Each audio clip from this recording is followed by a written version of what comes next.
আমরা তো সবাই জানি যে শিক্ষাই একটা জাতির মেরুদণ্ড, কিন্তু একবারও কি ভেবে দেখেছি কি হবে যদি সেই শিক্ষাই বেকারত্বের ঝুঁকি আরও বাড়িয়ে দেয়? আজকের এই বিশ্লেষণে আমরা ঠিক এই ব্যাপারটি নিয়েই কথা বলবো। বাংলাদেশের শিক্ষা ব্যবস্থার এক অদ্ভুত প্যারাডক্স, যেখানে পড়াশোনা যত বাড়ছে তরুণদের জন্য সুযোগ যেন ঠিক ততটাই কমে আসছে। একবার ভাবুন তো, বছরের পর বছর পড়াশোনা করার পর একটা সার্টিফিকেট হাতে পাওয়ার পর কেউ চাকরির বাজারের জন্য আরও অযোগ্য হয়ে পড়ছে। ব্যাপারটা শুনতে যতটা অদ্ভুত লাগছে, বাংলাদেশের তরুণদের জন্য এটা ঠিক ততটাই কঠিন এক বাস্তবতা হয়ে দাঁড়াচ্ছে। চলুন আসল ডেটাটি বলছে সেটা একটু দেখে নিই। হ্যাঁ, এটাই সেই চমকে দেওয়ার মতো তথ্য। গবেষণা বলছে স্কুলে কাটানো প্রত্যেকটা অতিরিক্ত বছর একজন তরুণ বা তরুণীর নিট হওয়ার সম্ভাবনা বাড়িয়ে দিতে পারে। নিট মানে হল not in education, employment or training, অর্থাৎ যারা পড়াশোনা, চাকরি বা কোনো রকম প্রশিক্ষণের মধ্যেই নেই। আর এই সম্ভাবনা ছেলেদের ক্ষেত্রে বাড়ছে 1.16% আর মেয়েদের ক্ষেত্রে 1.07% হারে। সোজা কথায় আমাদের শিক্ষা ব্যবস্থা চাকরির বাজার থেকে যেন দিন দিন বিচ্ছিন্ন হয়ে পড়ছে। বিষয়টা আসলেই একটা জটিল ধাঁধার মতো, তাই না? একদিকে আমরা শিক্ষার হার বাড়ানোর কথা বলছি, অন্যদিকে শিক্ষিত বেকারের সংখ্যাও পাল্লা দিয়ে বাড়ছে। চলুন এই প্যারাডক্সের আরেকটু গভীরে গিয়ে দেখি সমস্যাটা আসলে ঠিক কোথায়। এই চারটার দিকে একবার তাকান। 2022 সালের তথ্য অনুযায়ী দেশের প্রায় 22% তরুণ তরুণী হল নিট, মানে তারা পড়াশোনাতেও নেই, চাকরিতেও নেই, আবার কোনো প্রশিক্ষণেও নেই। এটা কিন্তু একটা বিশাল জনগোষ্ঠী, যাদের কর্মশক্তি দেশের কোনো কাজেই লাগছে না। আর ভবিষ্যতের জন্য এটা যে কত বড় একটা চ্যালেঞ্জ তা নিশ্চয়ই বলে দিতে হবে না। তো প্রশ্ন হল, এত এত শিক্ষিত তরুণ তরুণী থাকার পরেও এই অবস্থাটা কেন? উত্তরটা লুকিয়ে আছে আমাদের শিক্ষার মান আর চাকরির বাজারের জন্য প্রয়োজনীয় দক্ষতার মধ্যে যে বিশাল একটা ফারাক তৈরি হয়েছে, ঠিক সেখানে। চলুন এই দক্ষতার ঘাটতিগুলো আর একটু ভালোভাবে বোঝার চেষ্টা করি। দেখুন, আসল সমস্যাটা কিন্তু ডিগ্রির সংখ্যা নিয়ে নয়, সমস্যাটা হলো ডিগ্রির পেছনের জ্ঞান আর দক্ষতা নিয়ে। আমাদের বিশ্ববিদ্যালয়গুলো থেকে যারা পাশ করে বেরোচ্ছেন তাদের অনেকেরই কিন্তু আজকের চাকরির বাজারের চাহিদা মেটানোর মতো দক্ষতা থাকছে না। নিয়োগকর্তারা যা খুঁজছেন আর আমাদের স্নাতকরা যা নিয়ে চাকরির বাজারে যাচ্ছেন তার মধ্যে একটা বড়সড় অমিল রয়ে গেছে। আচ্ছা, এই স্লাইডের সংখ্যাটা দেখুন। এটা কিন্তু খুব ভাবার মতো একটা ব্যাপার। 500 জন সদ্য পাশ করা গ্র্যাজুয়েটের ওপর একটা জরিপ চালানো হয়েছিল, আর তাতে দেখা গেছে কম্পিউটার লিটারেসির মতো একটা বেসিক বিষয়ে তাদের গড় স্কোর 100-র মধ্যে মাত্র 44। একবার ভাবুন, এই 21 শতকে দাঁড়িয়ে এই সংখ্যাটা আমাদের শিক্ষা ব্যবস্থার কার্যকারিতা নিয়ে কত বড় একটা প্রশ্ন তুলে দেয়। আর এই ঘাটতিটা যে শুধু কম্পিউটার জ্ঞানেই আছে তা কিন্তু নয়।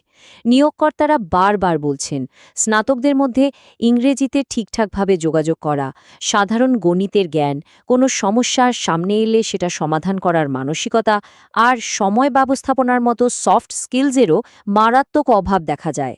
অথচ আজকের দিনে যে কোনো ভালো চাকরিতে সফল হওয়ার জন্য এগুলোই কিন্তু সবচেয়ে জরুরি। তো এই সব সমস্যার মূলে যদি আমরা যাই, তাহলে একটা বিষয় খুব পরিষ্কার হয়ে ওঠে, সেটা হলো অর্থায়ন বা ফান্ডিং। যে কোনো সিস্টেমকে ভালো করতে গেলে তো ঠিক জায়গায় ঠিক পরিমাণে বিনিয়োগ করতে হয়, তাই না? চলুন দেখি আমাদের দেশের শিক্ষা খাতে টাকা পয়সার বরাদ্দ আর তার ব্যবহারটা ঠিক কেমন। 2025 অর্থবছরের জন্য আমাদের শিক্ষা খাতে যে বাজেট প্রস্তাব করা হয়েছে তা দেশের মোট জিডিপির মাত্র 1.69%। যে মানব সম্পদ একটা দেশের ভবিষ্যৎ, তাদের তৈরি করার জন্য এই বিনিয়োগ কি আসলেই যথেষ্ট? বিশেষজ্ঞরা কিন্তু এক বাক্যে বলছেন, একেবারেই না। এই স্লাইডটা দেখলেই ব্যাপারটা আরও পরিষ্কার হয়ে যাবে। দেখুন, যেখানে ইউনেস্কো বলছে শিক্ষা খাতে জিডিপির কমপক্ষে 6% খরচ করা উচিত, সেখানে বাংলাদেশ 2019 সালে খরচ করেছে মাত্র 1.8%। এমনকি সেনেগালের মতো দেশও তাদের জিডিপির 5.3% বেশি এই খাতে খরচ করে। ফারাকটা বিশাল। আর এই কম বিনিয়োগের ফল কি হয়েছে? বিশ্ব র্যাঙ্কিংয়ে বাংলাদেশের অবস্থান একেবারে তলানিতে।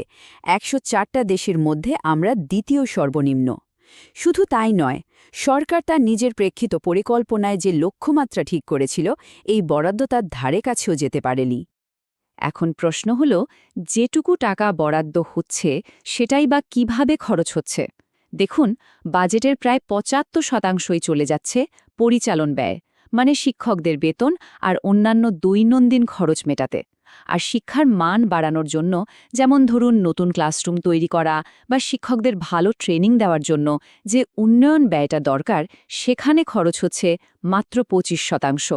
মানে সিংহভাগ টাকাই চলে যাচ্ছে স্রেফ সিস্টেমটাকে টিকিয়ে রাখতে, উন্নত করতে নয়।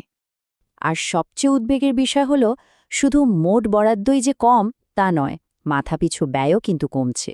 এই স্লাইডটা দেখুন, ২০২১ সালে যেখানে প্রাথমিক শিক্ষায় প্রত্যেক ছাত্রছাত্রীর পেছনে খরচ ছিল $১৬১, ২০২২ সালে সেটা কমে দাঁড়িয়েছে $১৪৯। তার মানে রাষ্ট্র প্রত্যেকটা শিক্ষার্থীর পেছনে আগের চেয়েও কম টাকা খরচ করছে। শিক্ষা খাতে এই যে দীর্ঘদিনের একটা অবহেলা, এর প্রভাব কিন্তু শুধু চাকরির বাজারে সীমাবদ্ধ নেই, বরং সমাজের আরও অনেক গভীরে গিয়ে পড়েছে। আর এর সবচেয়ে বড় একটা প্রতিফলন দেখা যায় আমাদের বই পড়ার অভ্যাসের ওপর। চলুন এই ব্যাপারটা একটু দেখি।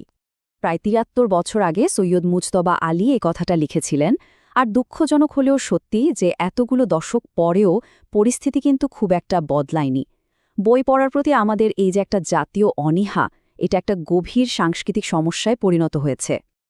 এই স্লাইডে তথ্যটা দেখুন, কি অদ্ভুত একটা চিত্র, তাই না? বই পড়ার অভ্যাসে বিশ্বের ১০২টা দেশের মধ্যে আমাদের অবস্থান হল ৯৭তম, মানে একেবারে শেষের দিকে। অথচ সোশ্যাল মিডিয়া ব্যবহারে আমরা বিশ্বে অষ্টম। এই একটা তথ্যই কিন্তু আমাদের অগ্রাধিকার নিয়ে অনেক কিছু বলে দেয়। আসলে বই পড়ার অভ্যাস কমে যাওয়ার মানে হল আমরা একটা জ্ঞানভিত্তিক সমাজ হয়ে ওঠার দৌড়ে পিছিয়ে পড়ছি। কারণ যখন একটা জাতি বই পড়ে না, তখন তাদের মধ্যে সমালোচনামূলক চিন্তাভাবনা বা ক্রিটিক্যাল থিঙ্কিং তৈরি হতে পারে না। আর এটা একটা সুস্থ গণতন্ত্রের জন্য যে কতটা জরুরি তা আমরা সবাই জানি। তো এত সব সমস্যার কথা তো হলো, এখন প্রশ্ন হলো এর থেকে বেরোনোর পথ কি? এই বিশ্লেষণটি যে সোর্স ম্যাটেরিয়ালগুলোর ওপর ভিত্তি করে তৈরি, সেখানে কিন্তু কিছু সুনির্দিষ্ট সুপারিশও উঠে এসেছে। চলুন সেগুলো দেখে নেওয়া যাক। এখানে দেখুন ৪টি খুব পরিষ্কার পদক্ষেপের কথা বলা হয়েছে। প্রথমত, ছাত্রছাত্রীদের আর্থিক সাহায্য বাড়াতে সব ধরনের উপবৃত্তি বৃদ্ধি করা। দ্বিতীয়ত, শিক্ষার খরচ কমাতে সব শিক্ষা প্রতিষ্ঠানের টিউশন ফি থেকে ভ্যাট তুলে নেয়া। তৃতীয়ত, জ্ঞানচর্চাকে আরও সহজ করতে বই এবং কলমের মতো জরুরি শিক্ষা উপকরণের ওপর থেকে সব ধরনের ট্যাক্স তুলে দেয়া। আর সবশেষে, বেসরকারি খাতের অংশগ্রহণ বাড়াতে প্রাইভেট বিশ্ববিদ্যালয়ের ওপর থেকে কর্পোরেট ট্যাক্স কমানো। শেষ পর্যন্ত প্রশ্নটা কিন্তু এখানেই এসে দাঁড়ায়, একটা দেশ তার জনগণের চেয়ে বড় হতে পারে না। আর আজকের এই যে প্যারাডক্স, বেশি পড়াশোনা কিন্তু কম সুযোগ, এটা চোখে আঙুল দিয়ে দেখিয়ে দিচ্ছে যে আমরা আমাদের সবচেয়ে মূল্যবান সম্পদ, অর্থাৎ আমাদের তরুণ প্রজন্মের ওপর যথেষ্ট বিনিয়োগ করছি না। এখন প্রশ্ন হলো, আমরা কি এই ধারাটা বদলানোর জন্য প্রস্তুত? এই ভাবনাটাই সবার জন্য থেকে গেল।